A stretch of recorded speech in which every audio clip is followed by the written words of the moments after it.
Black Sabbath.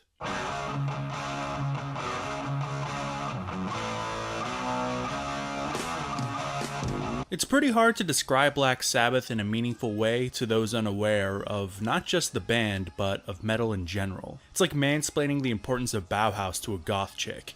You've all heard their story before, many times, and I'm sure this won't be the last. But to the few of those watching who are uninitiated to the greatness of this band, I may as well gush. These four lads, Bill Ward, Geezer Butler, Ozzy Osbourne, and Tony Iommi, in 1970 unleashed a titan of a musical movement with their debut self-titled album.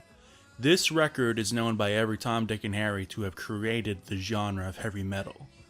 For very, very, very good reason. Yes, I know there's bands like Blue Cheer, the Jimi Hendrix Experience, and Cream, etc., who some tout as the true originators of the genre, and those bands definitely have their place in history for helping metal as we know it's come together, but deep down we all know it's Black Sabbath who were the ones to cross the T's and dot the I's and make it all congeal. There were still elements of blues and psychedelia in there as well, but as soon as you heard the chaotic tritonal madness of the song Black Sabbath, music would never be the same again. And as much as I love the debut album, it was a bit of a hodgepodge of the group's influences, and their songwriting and overall sound wasn't quite as defined as it would be on further releases. Throughout the rest of the 70s, they continued to evolve their sound and push themselves to greater and greater heights. My favorite of this period is probably Sabotage, as it feels like the band's natural endgame of the original band's sound. Bill Ward's unique fills, Geezer's booming lines, Tony's massive riffs, there's no other way to put it,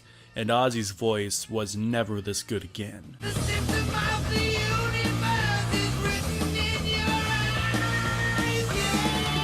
But here's the thing. As you'd expect from a band who wrote more than their fair share of songs about mind-altering substances, this band were kind of out of control. The stories of them getting guitar cabs, I believe, filled to the brim with coke and having a hell of a time in the studio. And no one was more out of their mind than Ozzy Osbourne. The tales of the debauchery are the stuff of legend. And by the end of the 70s, the other guys and Ozzy had enough of each other and Ozzy found himself out of the band. Twice. The first time around was in 1977 after their first real disappointment, their 7th album Technical Ecstasy. And don't get me wrong, I enjoy this album too. It's got some of their best material like You Won't Change Me and It's Alright, but it didn't do as well as prior albums critically or commercially, and it was kind of deserved. The band was running out of steam and it was clearly evident with some real clunkers to be found on that record. Ozzy abruptly quits, and the band briefly shacked up with former member of Fleetwood Mac and Savoy Brown, Dave Walker, but his time didn't last, and Ozzy rejoined a couple months later to record the album Never Say Die. A marked improvement from Technical, but it failed to reach the bar that the band had set for themselves on the first 6 albums. And in 1979, Tony Iommi found himself with no real choice but to fire Ozzy due to his drug dependency, even though the other guys were also out of their minds, but Ozzy was beginning to be non-functional. So he was replaced by the god himself, Ronnie James Dio, and with him they released 2 masterpieces, Heaven and Hell and The Mob Rules, the former being my personal favorite Black Sabbath album of all time. It was of course very different to the Ozzy albums, but it still had the mojo of Black Sabbath. It still has that dirty ugliness that defines the band, and Ronnie Dio?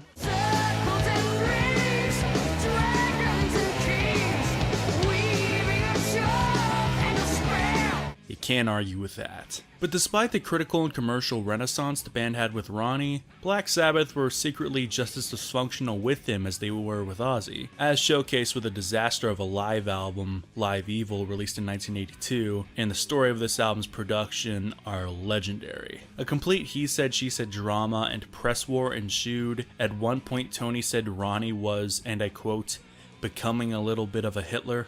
As you do. So Black Sabbath once again found themselves without a frontman because of the rising tensions.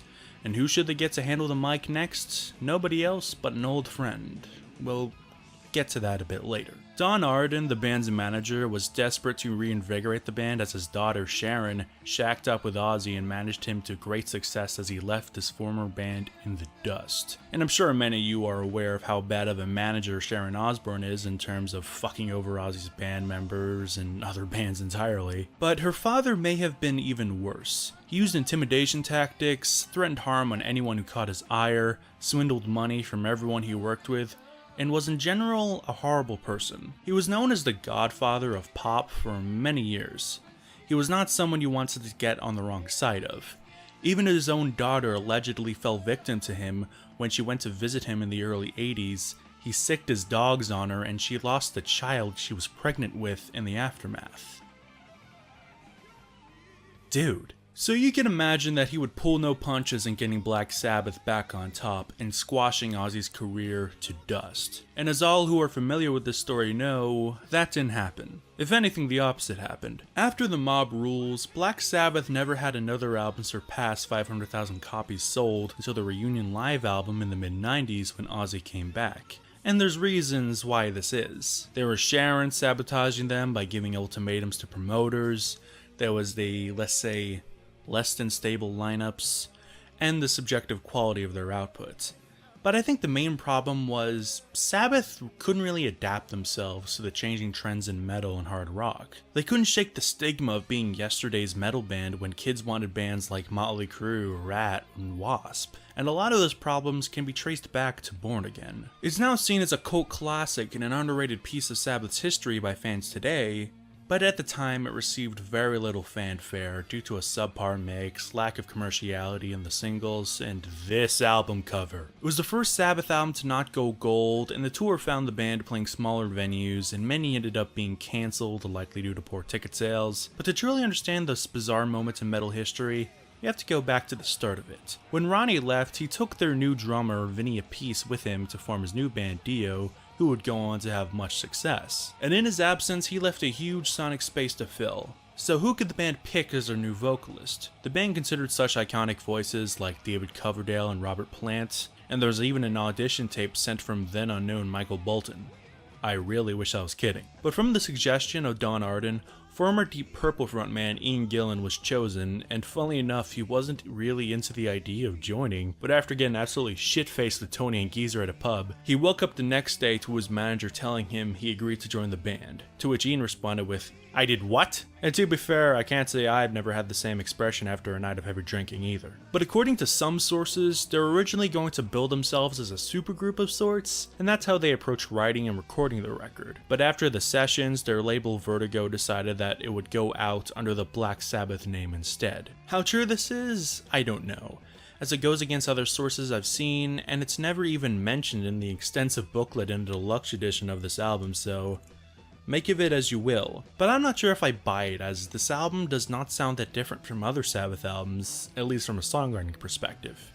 But hey, you never know. So they have a singer, but who should they get to fill the drum stool? None other than original drummer Bill Ward. He left the band in the middle of the Heaven and Hell tour due to his worsening alcohol addiction and his difficulty in playing in Black Sabbath without Ozzy. He came back to record this album after becoming sober, but he started drinking again by the end of the sessions and split before the tour so he could receive treatment. The album was recorded at a place called Manor Studio, a big mansion that has been used by bands such as The Cure, INXS, The Cult, Rush, and even Tangerine Dream. And they recruited Robin Black to co-produce and engineer this album along with the band. He also engineered Sabotage, Technical Ecstasy, and Never Say Die. And those albums obviously sound great, and arguably an engineer is even more important to an album sounding good than a producer. So they're recording at a studio that has had several great sounding albums done there, and they had a producer/engineer who knows how to record a Black Sabbath album and make it sound great. So what the hell happened here?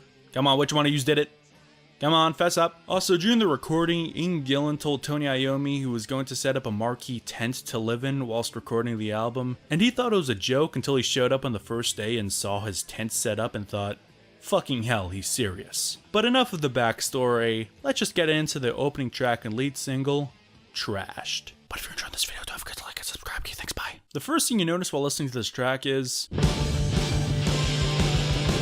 there's not too many synths in the song, but damn, they never let you forget about them. And to open the album this way is maybe not the greatest idea. Don't get me wrong, Sabbath are no stranger to synths, and they've been used to great effect on songs like Who Are You and Lonely Is the Word. It also helps that these songs are used in tandem with great production, which Born Again does not have. And look, I'll just get into it now instead of badgering on and on about it for the rest of the video. This album's production is muffled and sounds horribly compressed. It's as if you covered your speakers with a blanket or something. The bass and guitars meld into one sonic space and it's hard to tell them apart. A lot of what the drums are doing is lost in translation because the other instruments take up so much room in the mix with all the reverb and effects added, which is a shame because Bill Ward brought his A game here. And the vocals, even though they are fantastic and Ian Gillan gives maybe the best performance of his career, aren't really handled with care. He sometimes sounds like he's too high in the mix, and other times he sounds like he's too low in the mix. It's not very consistent. And there's the issue of how well he works in Sabbath to begin with. Even though you can make the case for Deep Purple being proto-metal, they always had their hand in straight hard rock, and that's Ian's forte. But when you make the music exponentially heavier, he sometimes sounds out of place. For example, in this song Trash, the opening howl I always thought was...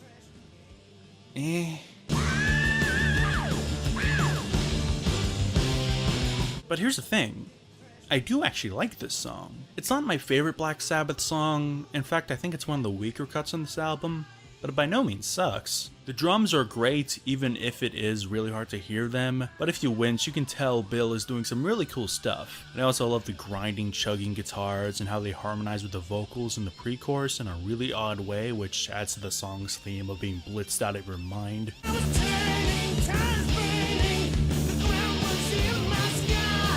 Also, the lyrics in question were really different for Sabbath. Ian wrote songs about experiences and desires, whereas when Geezer wrote lyrics for most of the Ozzy albums, he wrote about things like spirituality, war, drugs, and the occult. And Dio's lyrics? I still don't know what Dio was on about half the time. Ronnie painted pictures with words, often in a very open-ended way, so people can make up their own minds on what the song means to them. Whereas Ian's over here like, LOL, I got drunk, crashed a car, and almost died. You can see why Ian maybe wasn't the best fit for this band. This song was about an experience where Ian had a drunken joyride in Bill's car during the recording sessions and completely totaled his ride. For this reason, it was added to the PMRC's Filthy 15, and Ian re-recorded the song in 2006 on a solo album, and it's not great. Unfortunately, Ian's voice has aged quite a bit since 1983. So from a good rocking track to open the record, where do we go from here? It's a more traditional rock song from this band that we have yet to hear up until this point. It is about getting fucked up after all, that for sure would have gotten all the Meathead rock fans to take notice, even though it was a bit rocky because of the production, especially those heinous synths in my opinion. But now you have people's attention. People might wonder what else is in store for an album that includes members of two of the biggest and best rock and/or metal bands of all time.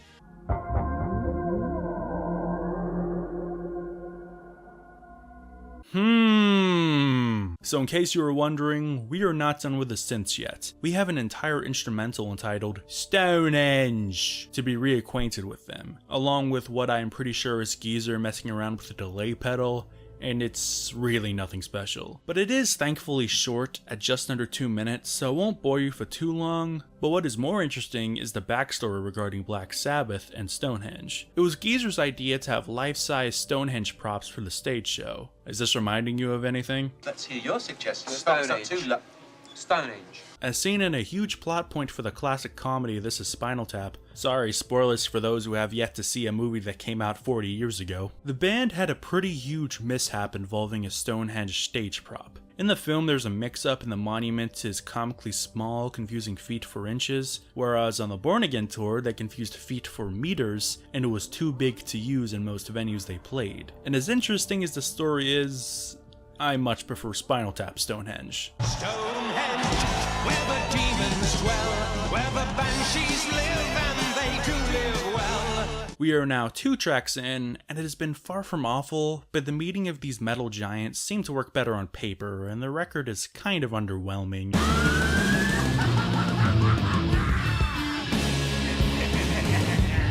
Well, I'll just shut my mouth then. Disturbing the Priest is not only the best song on this record, but one of the best Black Sabbath songs of all time. Easily top 10, if not top 5. Gillen's shrieks are maybe the sickest screams ever captured on record. This shit puts damn near every black metal vocalist to shame. He sounds like a demon being summoned, and it's so disturbing I love it. That combined with Tony's most evil sounding lick since the song Black Sabbath makes a fantastic atmosphere that lingers with you and sends a shiver up your spine. Bill is doing great stuff here as well. He's countering the riffs and doing polyrhythmic stuff, and he added a lot of additional percussion. Unfortunately, a lot of it was lost in the mix, but this song is one of very few examples where the subpar mix doesn't really bother me. If anything, it adds to the mood. As mentioned before, Ian writes lyrics based on personal experiences, and with lyrics like this,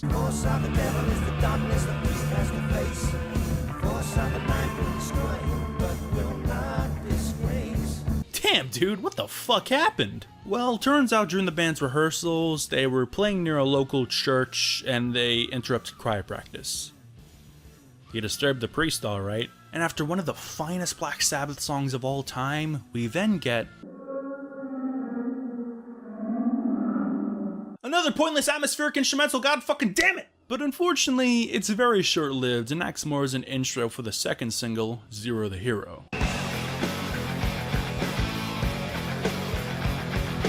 Oh shit, sorry guys, wrong song, never mind.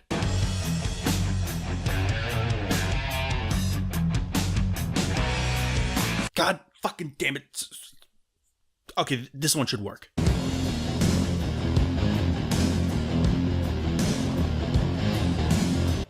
Much better.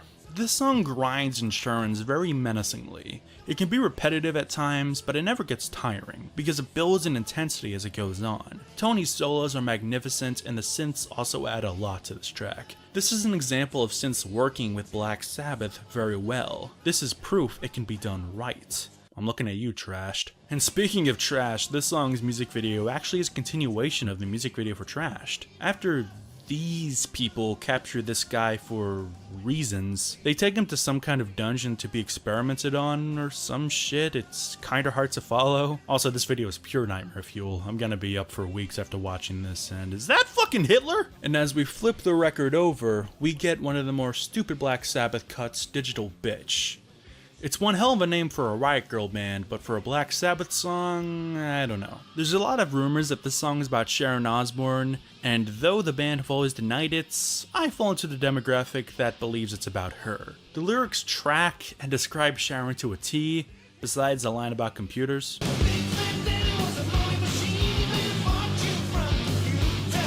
And you might think that line disproves it being about Sharon since Don Arden had nothing to do with computers, but Ian admitted to only adding the line computer so he could rhyme it with the word looter, and that the song was based on someone specific that they knew. I'm saying it's about Sharon, and I've yet to see any convincing evidence to say otherwise.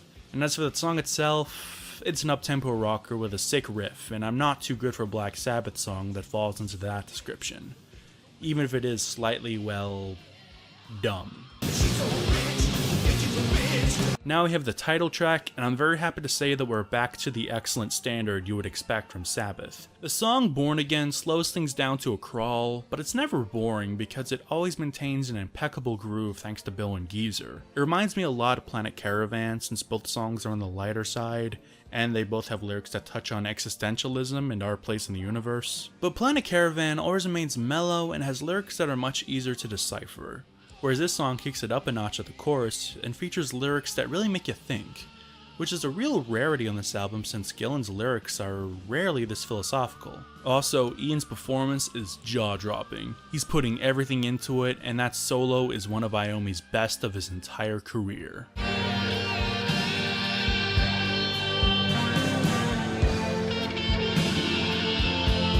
Now I have maybe the most Deep Purple-esque song on the album, Hotline. It has more of a hard-rocking groove and less of a heavy emphasis like other tracks, and the solo includes some tapping if I'm not mistaken. If not, it sounds like there is. Also, Tony later said in his autobiography that the riff is eerily similar to the Beastie Boys' Fight for Your Right.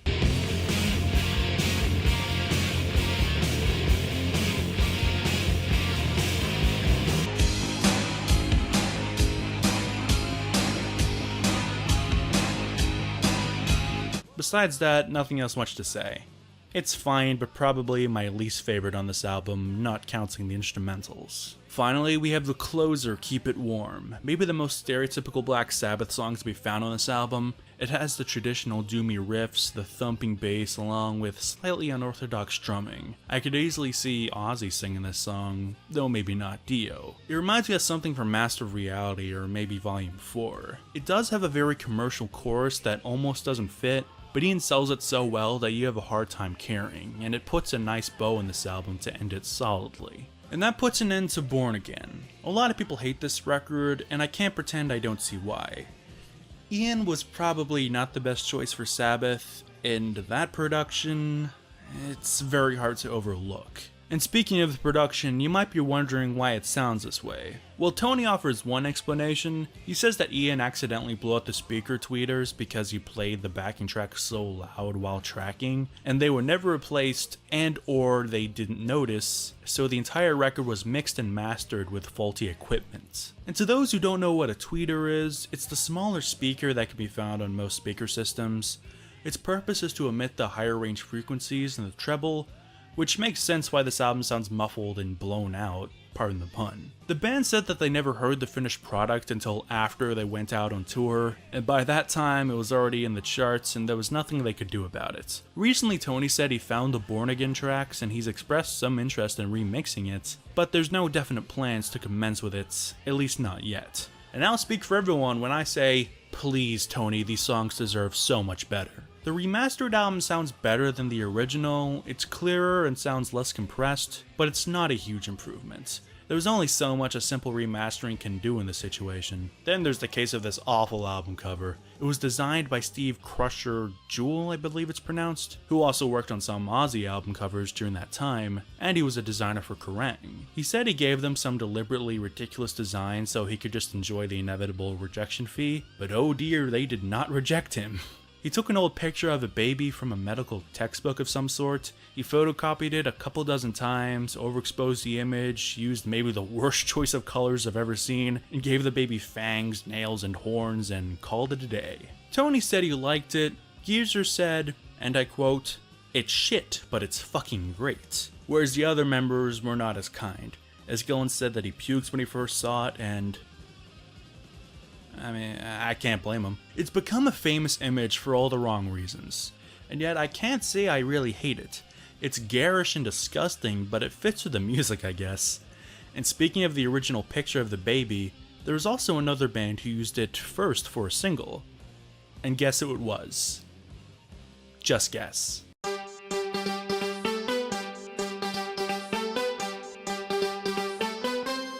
None other than synth poppers Depeche Mode with one of their first ever singles, New Life. I'm sorry, but it's so funny to me that Depeche Mode and Black Sabbath shared cover art at one time, even though Depeche Mode definitely went the more, let's say, tasteful route. Also, since this Pretty Nice Deluxe edition came out a few years ago, you notice that the album cover doesn't rape your eyes as badly, since the dark blue pairs better with the red than the purple ever did, so you can find different covers for this album. Kinda like with Master of Reality, funnily enough. You can find this album with a bunch of different variations of colors. The tour for this album was kind of a disaster. First off, we have the Stonehenge fiasco that we've already discussed. Bill Ward left the band prior to the tour, so former ELO drummer Bev Bevan filled in, and he did fine, but he's no Bill Ward. And Ian had a really hard time memorizing the lyrics, and hijinks ensued. Then came the real problem, because I couldn't get into my brain any of these lyrics. I couldn't understand them. So I made a cue book. I never used monitors on stage. I've never used monitors. So I made this cue book, and it was one of those display books with plastic pages, and I'd written all the cue lines out, and I practiced in my kitchen before I went away, turning the pages over with my foot. And I walk out, and they've got the biggest amount of dry ice I've ever seen. They must have had 6 buckets up there. And it's swirling towards the front of the stage. And there's my book. And I couldn't remember the first line of the first song. And so I had to fall to my knees, sort of in a dramatic pose, and I'm going, trying to blow the dry ice away. And I'm trying to see what the first line was. And by this time, I'm panicking so much, I don't know what the hell's going on. So I'm going, ah-da-da-da-da. And all you could see was my head popping up above the dry ice and then down again to see the words again, and up again. And I heard somebody in the front shout out, "It's Ronnie Dio!" Don Arden also had the idea to open the show with a baby crying over the PA, and hiring a little person to dress as the baby from the album cover, miming to the crying before the band took stage. There's unfortunately no footage of this, and believe me, I wanted to see as much as you do. Don Arden insisted that the fans would love it, and they did, because it turned into a fucking comedy act with the audience bursting into laughter. They also played Smoke on the Water during their encores, since Ian was so out of his element playing almost exclusively Black Sabbath songs. And honestly, they didn't do a bad version of it. I may never want to hear the song ever again, but I can't deny a good cover when I hear it. Tony and Geezer did it justice, and Ian didn't do a terrible job of most Sabbath material. The Ozzy stuff he could handle decently well. The Dio stuff, not so much. Sing me a song! Also, as mentioned before, many shows were cancelled, probably due to low ticket sales, which is a real shame. And after the tour, Ian went back to Deep Purple for a pretty well-received comeback, and since the 90s, he's been back in the band permanently. Unfortunately, Sabbath were not so lucky. They got a taste of a reunion in 1985 at Live Aid with the entire original band, but after that, the last man standing was Tony for the next handful of albums, until we got reunions with Dio and Ozzy on and off for the next few decades until the band called it quits. And in the years since, Born Again's reappraisal is a funny thing because many do still hate this thing, but the people who do love this album far outweigh the naysayers. This album has a funny way of rallying people together. When I polled my subscribers as to what album they wanted to see me talk about next, Born Again won by a large margin, which I was not expecting. By the way, check out my community tab to those who have never seen it, because I plan on putting out more subscriber polls up for future episodes like this. When the album got remastered, we also got a second disc including the outtake called The Fallen, which is pretty good. And also a 5-minute version of Stonehenge in case you went off your meds and wanted to hear a longer version of that song. There's also some live stuff, and it's pretty funny because the live versions of these songs sound cleaner and better than the studio versions, even though they're low quality soundboard recordings. But oh well. And even though this album didn't sell well at all, it charted okay, and it's gotten its fair share of praise from bands who have come up since, including Black Flag, who were influenced by it during the My War Slip It In era. Lars Ulrich has called it one of the best Black Sabbath albums. Chris Barnes said it was his favorite Black Sabbath album of all time, and Cannibal Corpse even covered Zero the Hero on their Hammer Smashed Face EP. Even Ozzy gave it some props, saying that it's the best Black Sabbath album since he left, which is probably a combination of him giving respect for Ian Gillan and a bit of a dig at Ronnie Dio. But he's also previously said that he thought Never Say Die sucked, so it's not really a high compliment to begin with. And I love this album too, warts and all. It's far from perfect, but its vibe is one that is really hard to match with some career highlights in my opinion. And it has such a rich and interesting history that's so fun to talk about. Seriously, this video was only supposed to be like 15 minutes tops, but there was too much to discuss. But if I'm gonna put this much effort into a video, I'm glad for it to be about Born Again because it really is that special. But that's just my opinion. Tell me what you think below in the comments. You can click right here for more heavy metal videos, and don't forget to like, subscribe, and click the bell in order to remain notified, and to support the channel. But anyways, take it easy, party people.